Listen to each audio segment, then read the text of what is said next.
Hello friends, welcome है आप सभी का आपके इस कृष्णा आर्ट्स एजुकेशन चैनल में, जो केवल और केवल बोर्ड एग्जाम की तैयारी करवाने के लिए बनी है। इसलिए इस चैनल को आपने अभी तक सब्सक्राइब नहीं किया तो इस चैनल को सब्सक्राइब कर दें और साइड के बेल नोटिफिकेशन को प्रेस कर दें, ताकि हमारी वीडियो का लेटेस्ट नोटिफिकेशन आप तक सबसे पहले पहुँच सके।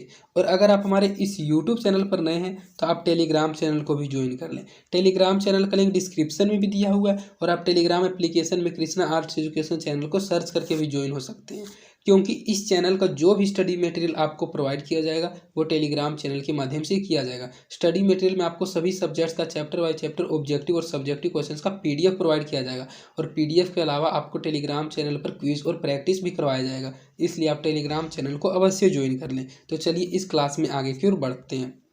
इसमें हम आपको कक्षा 10 का सामाजिक विज्ञान, जो कि सामाजिक विज्ञान का एक भाग है लोकतांत्रिक राजनीति, उसका 5वां पाठ लोकतंत्र की चुनौतियां, अर्थात लोकतंत्र में किन किन चुनौतियों का सामना करना पड़ा था, उसका सब्जेक्टिव क्वेश्चंस करने वाले हैं। और यह वीडियो इस चैप्टर का सेकंड पार्ट है। इसमें हम आपके साथ 14 से लेकर 23 तक के सब्जेक्टिव क्वेश्चंस को पढ़ाने वाले हैं। और अगर आपने इसका फर्स्ट पार्ट नहीं देखा है तो आप डिस्क्रिप्शन में दिए गए लिंक पॉलिटिकल साइंस के सब्जेक्टिव क्वेश्चंस के प्लेलिस्ट में जाकर इसके फर्स्ट पार्ट वाली वीडियो को भी देख सकते हैं। और अगर आपने इन सभी चैप्टर का ऑब्जेक्टिव क्वेश्चंस का वीडियो नहीं देखा है तो आप डिस्क्रिप्शन में दिए गए लिंक पॉलिटिकल साइंस के ऑब्जेक्टिव क्वेश्चंस के प्लेलिस्ट में जाकर इसके ऑब्जेक्टिव क्वेश्चंस के वीडियो को भी देख सकते हैं। तो चलिए इस वीडियो में आगे की ओर बढ़ते हैं। इसके अनुसार हमारा पहला क्वेश्चन है कि जो सूचना का अधिकार कानून था उसके लोकतंत्र का रखवाला है कैसे, अर्थात जो सूचना का अधिकार कानून है वह लोकतंत्र का रखवाला है, तो यह कैसे है, यह कथन कैसे सत्य है, इस बात को आपको बताना है।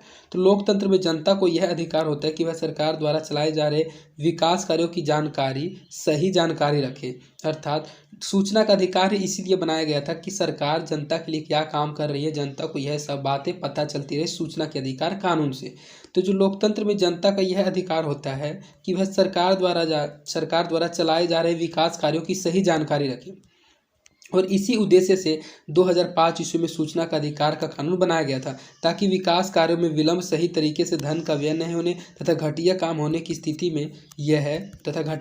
स्थिति में यह कौन दोषी है, कार्यों की जिम्मेदारी के निर्धारण पर आधार पृष्ठ के दोषियों पर उचित कार्यवाही भी की जा सकती है। सूचना का अधिकार आंदोलन इसीलिए बनाया गया था कि सरकार उनके विकास के लिए क्या कार्य कर रही है, इन सभी बातों का जो सूचना है जनता को सही सही समय पर मिलता रहे और उनका जो काम है वह सही से हो रहा है या नहीं, या उनके कार्य में किसी प्रकार की कोई घटिया काम होने की स्थिति में जो उत्तरदायित्व होता है और उसके लिए कौन दोषी होता है, उन कार्यों की जिम्मेदारी के निर्धारण के आधार पर ही दोषियों पर उचित कार्यवाही की जा सकती है। सूचना देने में आनाकानी अथवा लापरवाही बरतने की स्थिति में दोषी कर्मचारियों पर भी दंडात्मक कार्यवाही करने का प्रावधान किया गया है, ताकि जनता को उचित जानकारी सही समय पर मिल सके। अतः स्पष्ट है कि जो सूचना का अधिकार है वह लोकतंत्र का एक रखवाला है। इन्हीं सभी बातों से पता चलता है कि सूचना का अधिकार जो कानून है यह लोकतंत्र का रखवाला है।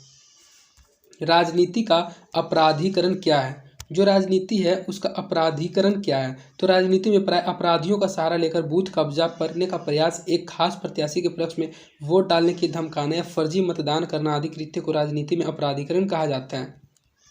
राजनीति में अपराधीकरण अगर हम आपको साधारण भाषा में बताएं तो राजनीति में अपराधीकरण होता है कि अगर राजनीति में कोई एक ऐसा व्यक्ति है जो कि किसी एक बूथ पर ही कब्जा कर लेता है, अर्थात वहाँ कोई खास प्रत्याशी के पक्ष में वोट डालने के लिए धमकाता है कि अगर आप उसको वोट देंगे तो आपको ये कर देंगे, अर्थात धमकाया जाता है, या फिर उसको फर्जी मतदान करना किया जाता है। और इस प्रकार के काम करने वाले को राजनीति में अपराधीकरण कहा जाता है। इससे अपराधियों को स्वयं खड़े होने की जो प्रवृत्ति होती है वह बढ़ती है और कई राजनीतिक दल पहले से ही अपनी जीत सुनिश्चित कर लेते हैं, क्योंकि वे सभी लोगों को धमका देते हैं और कई बूथ को कब्जा कर लेते हैं, वहाँ के सभी वोट को अपने नाम कर लेते हैं। इसीलिए वे पहले ही अपनी जीत को सुनिश्चित कर लेते हैं और जीत सुनिश्चित करने के लिए अपराधियों के जो टिकट देते हैं वे भारतीय मतदाताओं की जागरूकता से इस प्रवृत्ति में कमी आई है। तो इसमें पूछा यही जा रहा था कि राजनीति का अपराधीकरण क्या है। तो आप इस क्वेश्चन को समझ गए होंगे कि राजनीति का अपराधीकरण क्या है। तो राजनीति में प्राय अपराधियों का सहारा लेकर बूथ पर कब्जा करने पर एक खास प्रत्याशी के पक्ष में वोट डालने या धमकाना या फर्जी मतदान करना आदि कृत्यों को राजनीति में अपराधीकरण कहा जाता है। इससे अपराधी को स्वयं खड़े करने की प्रवृत्ति बढ़ती है और कई राजनीतिक दल अपने से पहले ही जीत सुनिश्चित करने के लिए अपराधियों को टिकट देते हैं। अर्थात जो अपराधी होता है उन अपराधियों को पहले वह टिकट दे देता है अपनी जीत सुनिश्चित करने के लिए। और भारतीय मतदाताओं की जो जागरूकता है उस जागरूकता में इस प्रवृत्ति से, इस प्रकार के काम से कमी आई है। सांप्रदायिकता राजनीति को प्रभावित करती है कैसे? जो सांप्रदायिकता है यह हमारे राजनीति को प्रभावित करती है। तो यह कैसे प्रभावित करती है? तो ऐसी राजनीति विचारधारा जो धर्म से संचालित होने लगे, तो सांप्रदायिकता का भाव राजनीति पर स्पष्ट रूप से दृष्टिगोचर होने लगता है। अर्थात ऐसी राजनीति विचारधारा जो कि धर्म से संचालित होने लगे, तो वह सांप्रदायिकता का प्रभाव राजनीति पर स्पष्ट रूप से दृष्टिगोचर होने लगता है। कभी कभी एक संप्रदाय अर्थात एक धर्म का लोग विशेष के हितों के खातिर संविधान के उपबंधों के विरुद्ध जाकर निर्णय लिए जाते हैं। राजनीतिक दल चुनाव में अक्सर किसी संप्रदाय विशेष के लोगों को मत हासिल करने के लिए सांप्रदायिक कार्ड खेलने का प्रयास करते हैं। अर्थात इस क्वेश्चन में आपको सिर्फ इतना समझना है कि जो सांप्रदायिक राजनीति होती है वह सांप्रदायिकता राजनीति को इसलिए प्रभावित करती है क्योंकि सांप्रदायिकता में एक धर्म का लोग अपने धर्म के उम्मीदवार को ही वोट देना चाहता है, वह दूसरे धर्म के उम्मीदवार को वोट देना नहीं चाहता है, और इसी कारण वहाँ के संप्रदाय विशेष के लोगों का मत हासिल करने के लिए सांप्रदायिक कार्ड खेलने का भी प्रयास करते हैं। यही थी सांप्रदायिकता राजनीतिक में प्रभाव डालती है इन सभी कारणों से। क्षेत्रवाद क्या है? यह जो क्षेत्रवाद है यह क्या है? तो यह पक्षपात से उत्पन्न एक ऐसी सोच है जो किसी क्षेत्र विशेष की जनता में यह भावना उत्पन्न करती है कि उसका क्षेत्र ही सर्वश्रेष्ठ है, बाकी सब साधारण है, जिसके कारण सामाजिक विषमताएं पैदा हो जाती है और किसी भी लोकतंत्र के लिए यह खतरनाक है।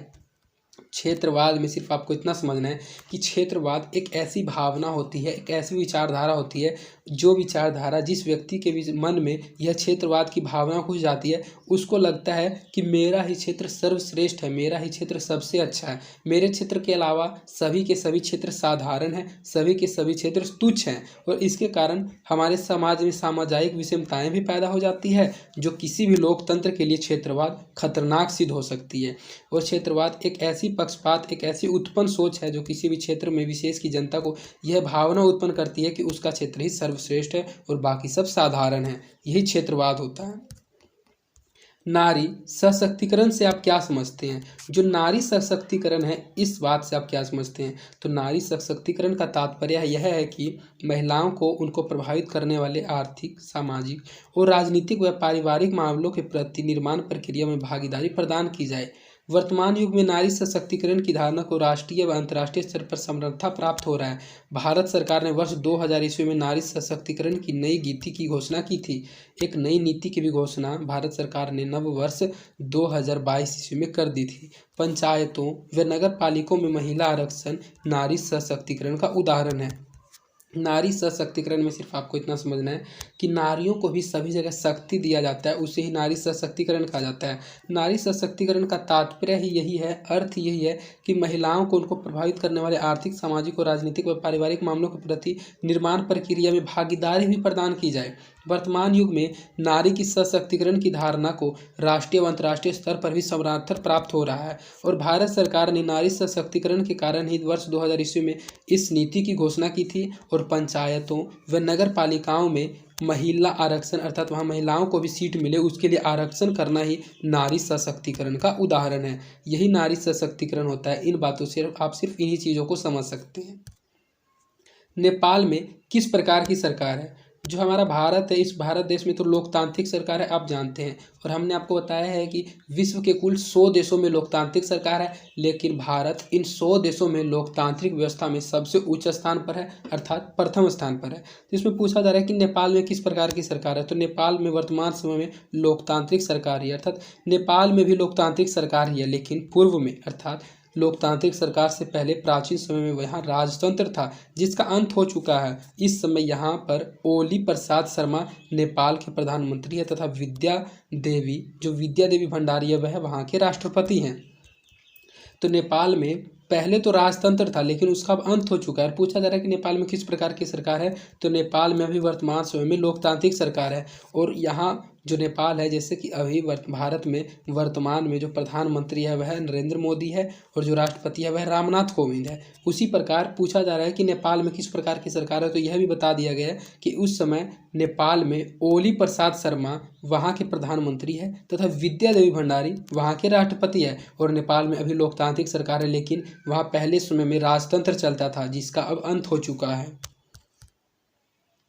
श्रीलंका सरकार के समक्ष कौन सी चुनौती है? जो श्रीलंका वह सरकार के श्रीलंका का जो सरकार है उस सरकार के समक्ष कौन सी चुनौती है? तो बहुसंख्यक सिंहली एवं अल्पसंख्यक तमिलों के बीच जारी हिंसा को समाप्त कर शांति स्थापित करने की चुनौती श्रीलंका सरकार के समक्ष सबसे बड़ी चुनौती है। अर्थात जो श्रीलंका की सरकार है उसके पास एक जो सबसे बड़ी चुनौती है वह यह है कि श्रीलंका में जो सिंहली समुदाय के लोग हैं उनकी संख्या अधिक है और जो तमिल समुदाय के लोग हैं उनकी संख्या कम है। और उन दोनों के बीच जो हिंसा हो रही है, जो युद्ध हो रहा है, जिसको हमने आपको बताया था गृह युद्ध के बारे में कि गृह युद्ध क्या है, तो गृह युद्ध में सिर्फ आपने ये पढ़ा था कि श्रीलंका में सिंहली और तमिलों के बीच युद्ध हुआ था, उसी को गृह युद्ध कहा जाता है। तो इस बहुसंख्यक सिंहली और अल्पसंख्यक तमिलों के बीच जारी हिंसा को समाप्त कर शांति स्थापित करने की चुनौती श्रीलंका सरकार के समक्ष सबसे बड़ी चुनौती बनी हुई है। केंद्र तथा राज्य सरकारों के बीच आपसी टकराव से लोकतंत्र कैसे प्रभावित होता है? अर्थात केंद्र तथा राज्य सरकारों के बीच अगर किसी प्रकार का कोई आपसी टकराव होता है तो इस चीज़ से लोकतंत्र का क्या प्रभाव पड़ता है, लोकतंत्र कैसे प्रभावित होता है? तो इससे सबसे पहले तो राष्ट्रीय विकास में अवरोध उत्पन्न होता है, अर्थात बहुत बड़ी बाधा आ जाती है और जन कल्याण में भी बाधा पहुँचती है। अगर केंद्र तथा राज्य सरकार के बीच किसी प्रकार का कोई टकराव उत्पन्न हो जाता है तो सबसे पहले तो इससे राष्ट्रीय विकास में, लोकतंत्र के राष्ट्रीय विकास में अवरोध उत्पन्न हो जाता है, बाधा उत्पन्न हो जाता है और जो जन कल्याण में होती है उन जन कल्याण में भी बाधा पहुंचती है केंद्र तथा राज्य सरकार के बीच आपसी टकराव होने के कारण। ये जो क्वेश्चन है इन क्वेश्चन को सिर्फ आपको अच्छे से समझना है। इन क्वेश्चन को सिर्फ आप हमारे वीडियोस को देखकर समझते हुए चलिएगा तो आप 100% इन क्वेश्चंस का आंसर आप एग्जाम में अपने लैंग्वेज के अनुसार भी जरूर लिख के आइएगा। और अगर आपको किसी अन्य सब्जेक्ट में भी किसी चैप्टर का कोई सब्जेक्टिव क्वेश्चन का वीडियो देखना है तो आप प्लेलिस्ट में जाकर किसी भी चैप्टर के किसी भी सब्जेक्ट के किसी वीडियो को देख सकते हैं। तो हमारा नेक्स्ट क्वेश्चन है कि उत्तरी आयरलैंड में हिंसक संघर्ष का क्या कारण था? अर्थात तो जो उत्तरी आयरलैंड था उसमें जो हिंसक संघर्ष हुआ था उस हिंसक संघर्ष के होने के क्या कारण थे? तो उत्तरी आयरलैंड में हिंसक संघर्ष का कारण था धार्मिक कट्टरता, अर्थात धर्म में भेदभाव ही उत्तरी आयरलैंड में हिंसक संघर्ष का कारण था। इसमें क्रिश्चियन दो समूहों में अलग अलग मुद्दों पर अड़े थे। कैथोलिक और प्रोटेस्टेंटों का धार्मिक कट्टरता ही आगे चलकर हिंसक संघर्ष बन गया था। अर्थात उत्तरी आयरलैंड में जो हिंसक संघर्ष हुआ था उसका जो मुख्य कारण था वह वहाँ का धार्मिक कट्टरता था, क्योंकि जो क्रिश्चियन होते हैं उनमें दो समूह होते हैं और उन दोनों समूहों में, क्रिश्चियन के दोनों समूहों में अलग अलग मुद्दों पर अड़े थे। कैथोलिक और प्रोटेस्टेंटों की धार्मिक कट्टरता ही आगे चलकर उत्तरी आयरलैंड में हिंसक संघर्ष का कारण बन गया था। उत्तरी आयरलैंड की समस्या क्या थी? तो आपने अभी इससे पहले क्वेश्चन में पढ़ा है, उसी से रिलेटेड यह भी क्वेश्चन है कि जो उत्तरी आयरलैंड था उस उत्तरी आयरलैंड की समस्या क्या थी? तो उत्तरी आयरलैंड की धार्मिक स्तर पर दो समूह बने थे।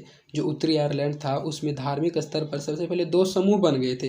पहला समूह था कैथोलिक और दूसरा समूह था, पहला समूह था कैथोलिक जिसको रोमन कैथोलिक के नाम से भी जाना जाता है, और रोमन कैथोलिक धर्म मानने वालों का समूह तथा दूसरा जो समूह था वह प्रोटेस्टेंट था। और इन दोनों के बीच धार्मिक कट्टरता में हिंसा भड़क हो गई थी, अर्थात धर्म के कारण इन दोनों में लड़ाइयाँ होती थी। यही उत्तरी आयरलैंड की सबसे बड़ी समस्या थी कि वहाँ धार्मिक स्तर पर दो समूह बन गए थे। पहला कैथोलिक या रोमन कैथोलिक धर्म को मानने वाले का समूह तथा दूसरा प्रोटेस्टेंट, और इन दोनों के बीच हमेशा धार्मिक कट्टरता को लेकर हिंसा भड़क गई थी। इन दोनों में हमेशा युद्ध होता था। यही उत्तरी आयरलैंड की सबसे बड़ी समस्या थी। तो इस प्रकार आपका इस वीडियो में 23 सब्जेक्टिव क्वेश्चंस कंप्लीट करा दिया गया जो एग्जाम के दृष्टिकोण से बहुत ही महत्वपूर्ण क्वेश्चंस हैं। और अगर आप सिर्फ इन क्वेश्चंस को अच्छे से समझते हुए चलेंगे तो आप 100% इन क्वेश्चंस का आंसर एग्जाम में जरूर लिख के आइएगा। और अगर आपको ये क्वेश्चन अच्छे से समझ नहीं आया तो आप टेलीग्राम चैनल में अवश्य ज्वाइन हो जाइए, क्योंकि इसका PDF टेलीग्राम चैनल पर डाल दिया जाता है और आप टेलीग्राम चैनल पर इसके PDF को स्वयं से भी पढ़ सकते हैं। और अगर आपको हमारी वीडियोस पसंद आती है तो आप अपने दोस्तों के बीच इन वीडियोस को जरूर शेयर करें और आप हमारे इस YouTube चैनल को भी जरूर सब्सक्राइब कर दें। तो आज के लिए इतना ही, धन्यवाद। मिलते हैं आपसे नेक्स्ट वीडियो में।